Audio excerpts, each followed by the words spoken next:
Movie का magic सिर्फ visual से नहीं बनता, असली जादू छुपा होता है साउंड में।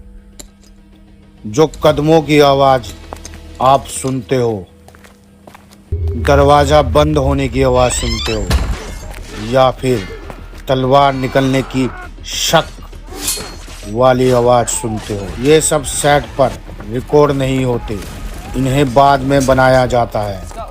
इसे कहते हैं फोली साउंड। इसका नाम पड़ा जैक फोली के नाम पर, जो हॉलीवुड के एक साउंड आर्टिस्ट थे। सबसे पहले इस टेक्निक का इस्तेमाल हुआ था 1929 की फिल्म शो बोट में।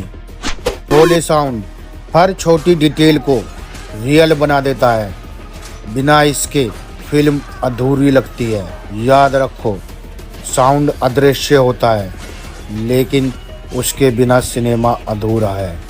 अगर आपको फोली साउंड के बारे में पहले से पता था तो कमेंट्स में ज़रूर बताइए, और ऐसे ही फिल्म मेकिंग की जानकारी लेने के लिए हमारे चैनल को फॉलो और सब्सक्राइब कर लो।